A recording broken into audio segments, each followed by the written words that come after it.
Welcome to the Mike and Doug Show. I'm Doug. Hi, Mike. Hi, Doug. Holy cow, once again, you've done it. You answered my questions that I didn't even have to ask.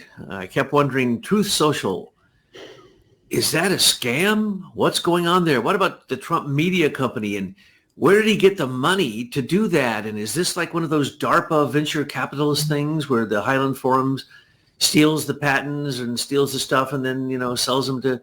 And then it's all insider and the IPO opens and they jump out and you're like, well, let me research that. And what you found out, I left it at the deepest level I could go, which is stage one. What's that called? The Digital World Acquisition Corp. It had to go 8 layers down before you found out the truth. Can you share it with us? Correction, 17 layers. Oh, since last I looked, there's 9 new layers. Right. We were looking at all the relationships, the interlocking relationships. We have to credit certain lawmakers and investigators going all the way back to the late 1800s for the term interlocked, because they started seeing what these British bad boys were up to in the banks way back then, and all through the 1900s. Various ones of our legislators, and mostly congressmen, but a few senators, started identifying this as a threat to the republic, in that being interlocked relationships of insiders affiliated with the banking system. And insider trading. Yeah, definitely insider trading. RICO. But it's more than that, because that gets at just the racketeering element of it. But in this case, we're talking about what I think we need to start calling economic espionage by the British. Oh, that's right. I looked at your second or third level of this that you sent over, and I'm going, how many different names can they come up with for the same company? It's unbelievable. You've done this before, but I think you said the other day to me that this even outdoes Jeffrey Patty and those kind of interlocked This is up with Lord Mark Malloch Brown. Oh, well, and he's the control device for all elections around the world. Yep. So okay, here now, we didn't know. Everybody's out there, and here's what they would say. Who's ever gone onto Truth Social? Who cares? So what, he's doing a IPO. Who cares? It's not going to make any money. It's going to be a failure. And yet somehow he gets this phenomenal amount, which I don't understand these things, phenomenal amount of money, gets backed, gets these little clauses built into it so that he can jump out pretty quickly and just basically brand it with his name. And they predicted this from the first. And I said to you, I don't understand this at all. They said if Trump creates Truth Social and it goes public, it will be worth 4.5 billion, and no matter what happens to him, he'll walk away with 2 billion, even if he jumps out of it early. Is that true? Oh, it'll be more than that. We did an analysis of his lockup agreement, which, if you're not familiar with that, is when insiders, especially principals, take a company public, there's usually a lockup agreement that they enter with the underwriters so that they will wait a certain period of time before they sell their stock onto the market so it doesn't depress the price of the stock. That's the theory. I can tell you for sure that none of the Facebook insiders had a lockup agreement. They started selling, I think they started selling on a Friday. By Monday, they were all selling off. And so consequently, the whole stock market is an insider's game, and everybody else is just hanging on for the ride. It's incredible. Well, recently he got the 175 million he needed just to as the bond before the appeal. He goes to the appeals court, and some guy came up with the money. But then that's because the guy said, "Yeah, well, if he loses, then I'll get 454, won't I? And I'll get the property, not the state." And so Trump is in a strange way with all of this, and Devin Nunes is over there running Truth Social. Only thing I've ever seen from Truth Social are his own little things that he puts on there. Don't know anybody who uses it. I can't imagine it's worth anything because, as you pointed out, it isn't anything new. It's built upon your own technology that you invented, Right. and that you could do this yourself in your back room, and it would, it's really no big deal. So how is it worth a market cap in the billions? You read through the disclosures, and what you read all throughout the disclosure is the fact that there are huge risks in making this investment, and really at the bottom of this barrel, it is Donald Trump's reputation that is the value that they disclose. So they're saying he's got a lot of risks, and we're relying on him as the front man for this. And I don't think it has anything to do with technology. This has to do with playing market games. And there's a lot of hidden investors in this who are moving a lot of money around to create liquidity events for themselves. So this is, I think, another very large Ponzi scheme. Not unlike the way Facebook was. Well, even when he was president, what happened? He said that he was being blocked from all these social networking sites and so on and so forth, and they were being mean to him in the media and so on and so forth. So what did he do? He said, "Oh, I'm the president. I'm going to do something about this. Send me your document that states why you were kicked off, of what and when and why and how." And I think at some point there were thousands and thousands of these that had been sent to him. And these people had been demonetized. They'd been taken off of YouTube. They'd been shut down. They'd been shut down for all kinds of reasons. And what did he act like he was doing? He was the hero. He was going to save us. He was going to get a truthful network. And then we find out even Truth Social is built on the same garbage platforms, with the same backdoors, with the same control, with the same global engagement center monitoring, all of that. Nothing new. So I had to ask myself, was that a trick back then when he tried to get the names of the people who were the radicals in the alternative internet group? And what happened to those people? I haven't heard from any of them since they were taken down. They didn't start up on other sites and stuff in most cases. So is this another trick? And also, it's not a trick. It's a honeypot. Oh, yeah. It's a honeypot to get the bees to come to the jar of honey and to find out who they are. So it was a great way to gather data on your opposition. That's what I'm afraid of. But what I'm afraid of even more, in Dante's tradition, there's 9 layers of hell. You got to 17 layers of hell. Can you tell us about those layers? Because in one of them, you sent a text message, you sent one word, and I went, "Oh no, you must be kidding." If that's true, then a lot of other dominoes fall in place. And tell us about that, the shell company road to hell. Well, the one thing we've learned how to do is discover the interlocking relationships. In other words, how two different parties with vested interests support each other. And in some cases, one interest will say, "I own the other interest." And in another case, it's exactly the opposite. So you can go back through the disclosures of their filings on Companies House in the UK, and the SEC in the United States, and FINRA, the supposed regulatory body for American brokers, and you can start seeing how these relationships fit together.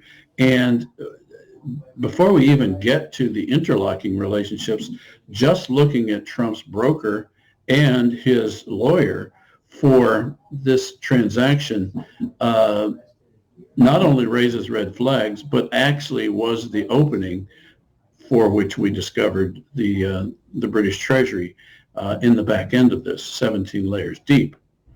And the one very questionable party is Trump's lawyer, Nelson Mullins Riley Scarborough LLP. And as we have now learned, all of our lawyers, and I think probably without exception, are in one way or another tied to the British Crown in the Inner Temple in London. And our court system is as well. So if we look at the background of that firm, we see 3 notable alumni. One is Marco Rubio, 2 is Trey Gowdy, and 3 is a guy named Philip Latter. Now, had you ever heard of Philip Latter?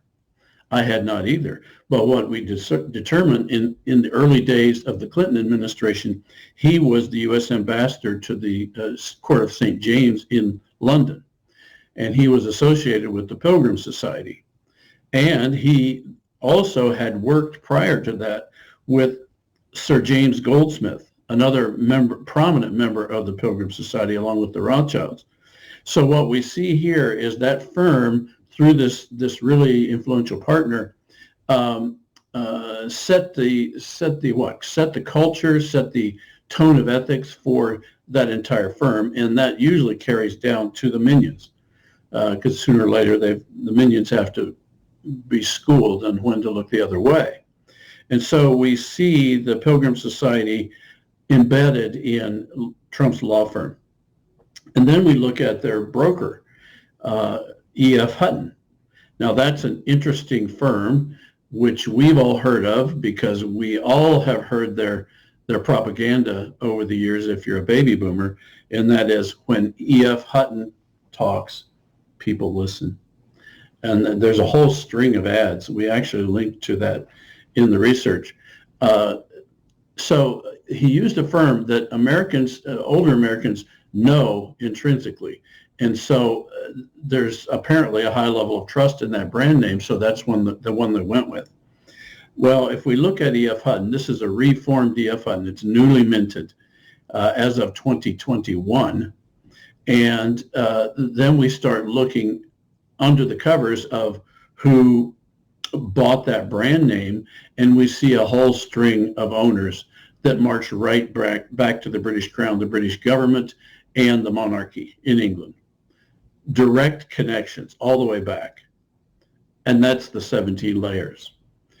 So that's not normal. Normally, the bad guys are buried 2, 3, 4 deep, 5 deep sometimes, but 17, this is obviously a group that, a mechanism that nobody wanted Americans to know.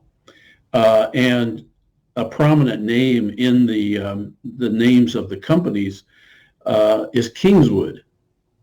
Now, that may mean nothing to an American, Kingswood. Okay, fine, it's a name.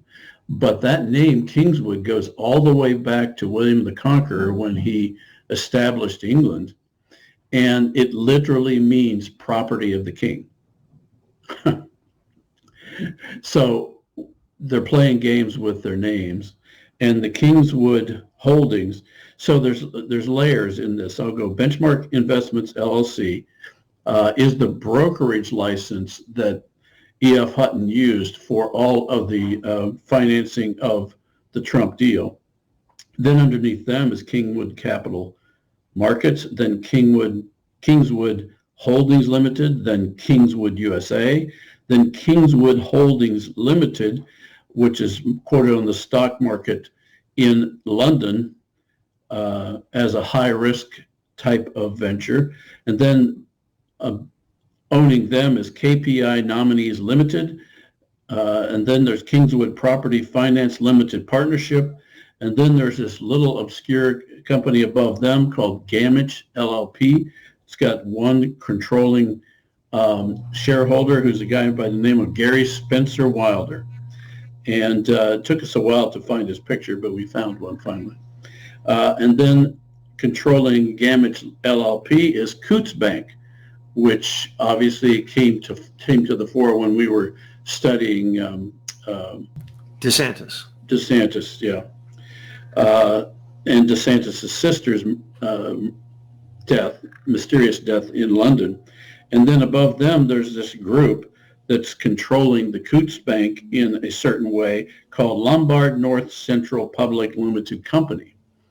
And Lombard North Central Public Limited Company is controlled by NatWest Group PLC. And then this was an education for me. I did not realize that NatWest, which is a very well-known bank in the UK and in really the British Commonwealth, is wholly owned by the British Treasury and the British government. Now, I never knew that. It's not a private company. It's a public company run by the Crown. And the stated owner in the financial reports of Coutts Bank and Lombard is the British Treasury. And so we know the British Treasury is controlled by the British Pilgrim Society and their 24-point plan to annex America. So there we see the ultimate controllers of the Trump financing. What about NatWest? NatWest, I mentioned them. Okay. Explain to people who NatWest really is. It's essentially the British government. The British government's bank is wholly controlled by the British Treasury. And the Scottish National, used to be called the Scottish. It used to be called Royal Bank of Scotland. Royal Bank of Scotland, that's it. Right. So imagine that. Now let me see if I got this right. I tried not to fall asleep as I went down the 17 steps into hell. I know, it was hard. Down at the bottom, who's down there? The British monarchy. Right. Because no matter what anyone tells you, the British monarchy controls the parliament and they control all aspects of the Commonwealth, period. And if you think otherwise, you just don't know history. Right. But the point is that they are controlled by her Privy Council, who are generally pilgrims. Not the Privy Council, the Pilgrims. Pilgrims, who I'm going to say, they're Pilgrim Society members. Privy Council, but Privy Council is too big of a group. That's right. It's a subset of those, and they're probably Privy Councilors, but the ultimate group is the Pilgrim Society. And that's the group that is inside of the Privy Council called the Executive Council. And you don't even have to be a member of the Privy Council or the Parliament or anything else to be a member of the Executive Council, the Privy Council, which is the monarch's private bankers and advisors. And I bet every one of them is a pilgrim, but you'd never know that because they don't tell anybody about their meetings and they don't take notes. So the point is... we do. I mean, I don't want to put a too fine a point on this, but we do know who these pilgrims are. Oh, I know you do. It's not like they're hidden. Right. In fact, the more they come out of the woodwork, the less fuzzy their participation is. And this led right back to them.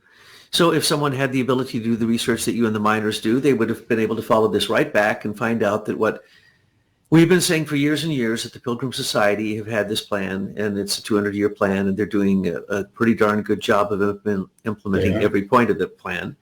And now, let's see if I got this right.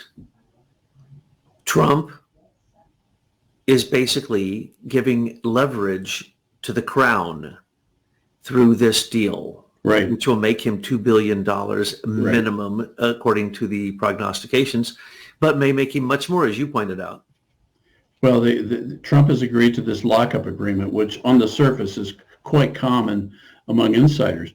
But we actually had people looking at the lockup agreement this morning, and it's got a massive hole in it. And that relates to this SPAC that raised the money for him called Digital World Acquisitions Corp. And it's a curious name. But in the end, Trump has an ability to liquidate his stock at any point in which Digital World Acquisitions Corp, which is now just a shareholder in Trump Media, anytime that World Acquisitions Corp would choose to sell its stock or liquidate, Trump could liquidate immediately his holdings in Trump Media. So we have this third party, ultimately controlled by the British Treasury, holding a huge carrot in front of Trump it's basically a bailout. It's a what's the way that somebody can backdoor their way out of something? Golden parachute. It's kind of like a golden parachute. Anytime they want to trigger an event to let Trump liquidate, all they have to do is liquidate this Digital World Acquisitions Corp, which is ultimately funded by the City of London. Now, one of two things must be going on. Either they must have some insider information, or they're real stupid. Because Trump lost with Truth Social, what was it, 35 or 53, some huge amount of millions of dollars last year. He didn't make any money off this, but somehow then he gets a market cap of billion. I think, what did they say the market cap on this was? Some huge amount of money. I don't know, 3 or 4 billion. For why? Why? What's that based upon? And then you got the Royal Crown. That makes Trump, in my mind, a possible crown agent. And it shows that the Brits control him. I don't want a president that's controlled by the Brits, and that he's doing secret deals with them that are hidden in 17 layers of shill companies with fake names, subsuming other American names, which they always do. The Brits always subsume some American name, E.F. Hutton, and wait, E.F. Hutton died. And by the way, they died miserably because they were a pathetic company. Well, and, they liquidated in the bank bailout of 2008 because of the subprime mortgage debacle that they helped create. Exactly. They were completely complicit. And so they were these are monstrous people. So Trump is aligned with the monstrous people. Well, we thought about Trump and his pharmaceutical, big pharma connection, and that just leads to really unsolvable problems. And now with Truth Social, that's going to actually bail him out and give him enough money to fight his fight to be the president again. But the question is, whose side is he on? We thought he was on We the People's side. Well, if he doesn't know that these British controllers in the background, he's double dumb. Double dumb. I like that. So he's not a stable genius. Is that what you're insinuating? I just can't believe. I don't think he's dumb. So I got to believe he knows that this is the deal and that he has bought into it as a way to essentially make a contribution to the great Ponzi scheme. I mean, this is the same kind of thing that Facebook they did with Facebook. They drove the valuation of Facebook into over $100 billion before they went public. And this was hang on a second. Well, the bottom line here for me, Michael, is Trump got the Miller Act notice. It went through Jim Jordan. It went to his office. We had confirmation from two sources inside of the White House that he saw the Miller Act notice, which proved the social networking was stolen from Leader Technology, i.e. your company, the invention, the source code, everything was all stolen. He knows that. Therefore, is it possible at all that he might not know that he is parked on stolen technology, your stolen technology? Well, I think anything's possible. We don't know what we don't know, but we've certainly made every effort humanly possible to make sure he did know. We do know he had a lot of vultures flying around him during his administration. I do know at one point the chief of staff, Kelly, was a really bad guy. And so therefore, to what extent did the information get to him directly? I don't know that answer for sure, but I do know that the documentation was in the White House. We have those signatures. I find it no coincidence that what saves Trump is what was stolen from you, the secret of social networking under, for Trump, the auspices or perhaps the false flag of freedom of speech, and not squelching freedom of speech and not squelching your constitutional rights in the Bill of Rights. I mean, he was trying to fly this flag that he's creating a place where everybody can go. And then what happens? Then one of the people, and people hate it when I say bad things about this person, but anyway, let's just call him one of the biggest technocrats out there, gets a hold of another social networking site and turns it into a free-for-all, as a three-ring circus, a complete cacophony of nonsense, both yelling for free speech and squelching free speech. Isn't it a coincidence that his wealth, his salvation, and what he believes is his tool to get elected is all social networking built upon your platform? Yeah. So what's interesting about this dynamic is that the Miller Act notice is still alive, and our offer to him, he's not the president now, but he might be, and our offer to have him fund the Miller Act notice and then give a legal license to social networking to every person on the planet as a result is back on the table. I mean, his obviously his financing is stinks, and yet if he signed a deal with us to get this license, he could make everybody legal overnight, and it would totally turn the tables on the existing social networking crowd, which is all using the stolen technology. They know they stole it.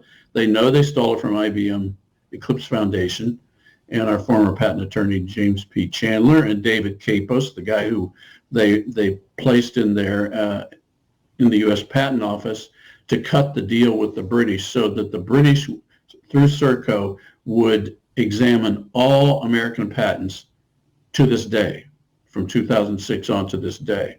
So the whole economic infrastructure related to intellectual property is completely hosed, and this can start getting it back in place as our government would start choosing to protect the inventors and not protect the thieves. The British Serco Company, i.e. Monarchical crown agents, control social networking, and they have these dummy cardboard cutouts there just simply so, like any British company, it has its fall companies. They can just eventually drop Facebook and move to some other idiot or whatever. That's right. What they do. That's why they have 17 layers of this, that they can just go, no, that wasn't us. That was Kingswood LLC PC. Although no, that was, and this has happened. Right. Mark Malloch Brown came out and said Dominion wasn't involved. Smartmatic, no, it was Smartmatic LLC. Whoa. And so they can stand there and lie to you because why? It didn't have an LLC on it. Correct. Smartmatic had nothing to do with the game they play. It's the British way, and they learned it from the Jesuits and from the Venetians and from the Sogdians and from the Radnites and the Babylonian bankers. It's the same old story. But you just had you said to me, "All right, Doug, you got any clairvoyant impressions? Who put up the money for Trump?" I would have said, I have no idea. Who would be that stupid? That's insane. The only person who would ever put up money for that would be the globalists who have already selected him and know that Truth Social is going to go no matter what. Otherwise, they're not going to put up all that money for the IPO. So I have no idea. I would have never said, oh, well, of course, it's the Queen's, we always call it the Queen's golden share. In this case, the King's golden share, or the British monarchy's golden share. And that's basically what's here, as well as you pointed out to me and Tyler the other day, there are so many ways out of this contract. He is so covered. You've never seen so many, basically what I would call legal loopholes put in it ever before. And it's completely inordinate what they've done. And they've hidden the funding, and the funding is actually British. So to say that you think Britain, where there is no free speech, is going to give America free speech through Truth Social or through Trump media, you must be. This comes full circle back to the Imperial Press Conference of 1909, when they formed the Empire Press Union, and they have had a concerted effort to control world press from London. And they're using social networking technology to be able to do that. They can push a message out, and it can be on every PC on the planet in seconds. And that has been their dream all along. That's why they financed RCA. That's why they financed NBC. That's why they took control of CBS. Do we think those are American companies? No, they're controlled by Fleet Street in the City of London by the Pilgrims. And that has been their plan from day one. They had Rockefeller cooperating. They had Andrew Carnegie cooperating. They had the president, Nicholas Murray Butler of Columbia University, cooperating, and he was actually the Pilgrims' president in the United States for 24 years. And this is just in the lifetime of our parents. So we are hosed as a republic because we don't realize the financial mechanisms that have entangled themselves in our life. Now, are we finished? I don't think so, because I think as these demons are identified, we tell these demons to get behind us, and then we will start seeing the angels start to step in and assist us in taking back our republic. Since the time of the British theft through Marconi of Tesla's inventions, those inventions which can be used for good or ill, but unfortunately have been used and weaponized, including whether you want to call it radio broadcasting, the telegraph, the television, the internet, Right. wireless, all of it can be made into a weapon, and they have made it into a weapon, and it's always been out of Britain. So in fact, I'm going to put it in a nutshell and say that Trump has simply been brought into their 200-year plan to control all media, and that it's British controlled, of course, and that essentially, when you're talking about this, there really hasn't been a name for it. You might call it, I don't think you could come up with a name, big digital, anything that is electronic. Big from tech. Big tech, there you go. Big tech is the deal. So he is basically a puppet of big tech. He might be dumb as dumb to the dumb power, because he doesn't know really where the financing came from, but I doubt that. And then it makes me say, but wait, Big Pharma started in Britain through the Pirbright Institute. We've given all that facts, and he became the hero of Big Pharma. So is this consistent with the fact that he's been a fraud all along? I don't know, but it certainly raises those questions. And if it goes back to the Brits and he doesn't know it, then he's too dumb. He's being used. And if he does know it, then he's just waiting for the king to give him his Order of the Garter, or the Order of the British Empire. And for him, as a Scottish man, a true Highlander, that he actually, gets recognized by the crown, because that's what people like Hillary Clinton and Bill Clinton. Well, that's the same way they courted Andrew Carnegie. Exactly. He was actually a dual citizen. He was a citizen of Scotland and the U.S., and that's what Lillian Scott Troy worked to expose in 1905, 1906. And they used Carnegie and his wealth through the steel business in the U.S. to finance a lot of the development of libraries all over the United States. It wasn't because he was being magnanimous, and I think that's one of the biggest lies that we've learned in our lifetimes. He was using it because back then the international rooms and the newspaper rooms in the libraries was the main source for a lot of people of international news, and that's what they wanted to control. So at the same time, they ordered the Pilgrim Society specifically organized Carnegie to take the libraries and to control the libraries and publishing. They instructed Rockefeller in publishing, and they instructed J.P. Morgan to go out and buy editorial control of all the major newspapers in the U.S.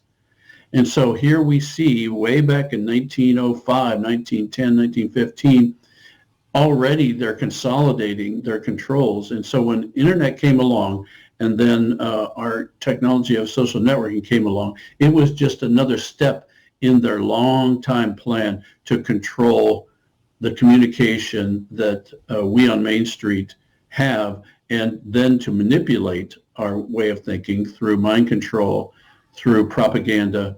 And they've done a pretty good job of it, I would say. But we're starting to wake up. And with that, we are starting to see these demons, and starting to see these demons specifically in certain people. And those are the ones that we as patriots need to start telling the devil to get behind us.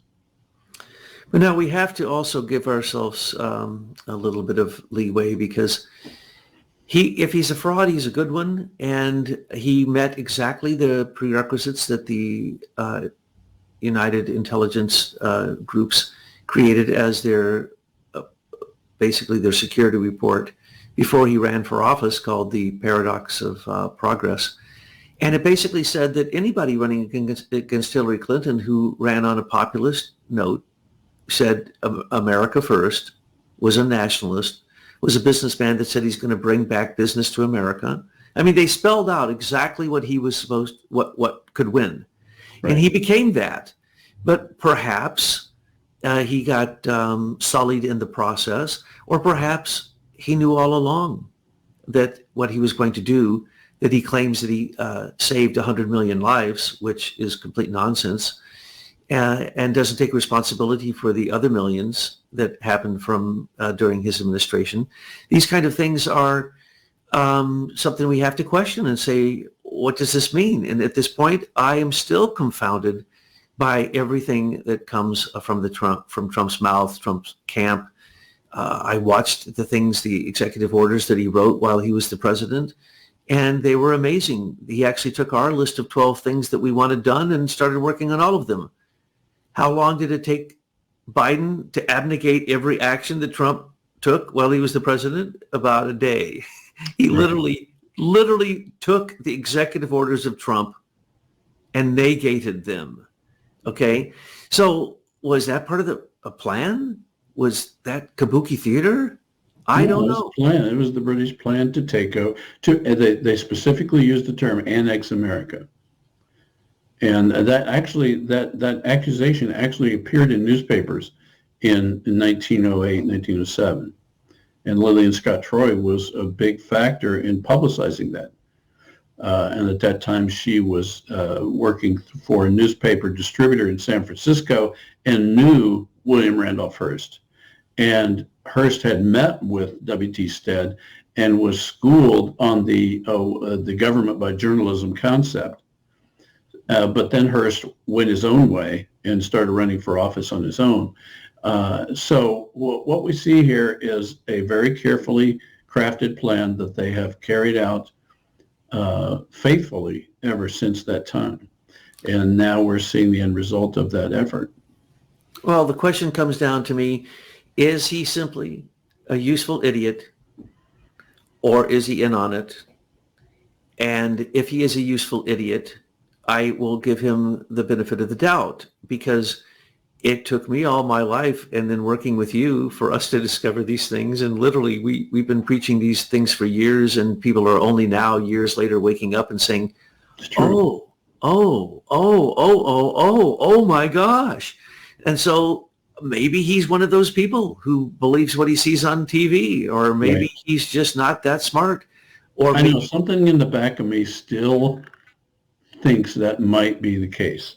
It's hard to believe that, but he doesn't have the time, I'm sure, to spend a lot of time doing this. Oh, no. I disagree with that. Totally. And I don't know if I can be heard. He is the president of the country. He is self-identified as being a very stable genius. I'm just a little trad wife out here in suburbia, and I figured it out. And with all the intelligence and the people around him, no, he knows this. That's my opinion. Well, there you have it. A voice from on high came and told us the reality that we are stumbling. Yeah, well, then we're into the issue of can a person repent? And if he can, then maybe we'll give him some space. We got to see what he does.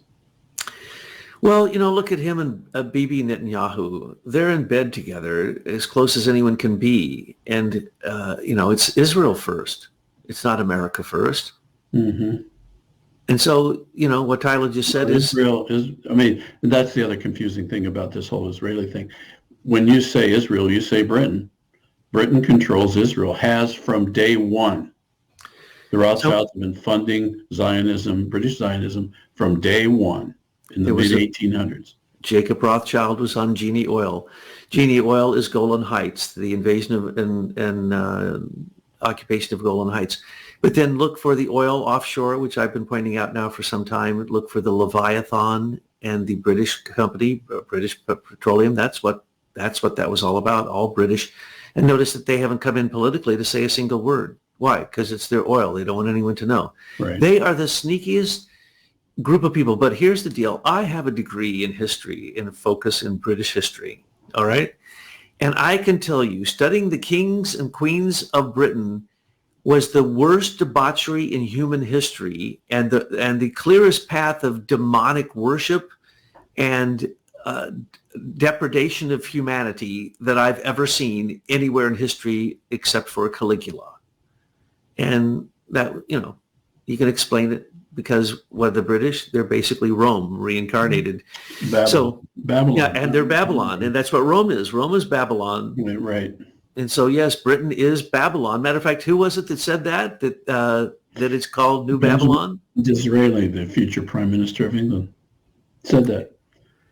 London is modern Babylon, present day Babylon. Rudolf Steiner pointed out that you can call all the combined demons of Babylon mammon, the worship of money, because mammon actually means Satan and all the other nasty words for like the biggest and baddest of the devils.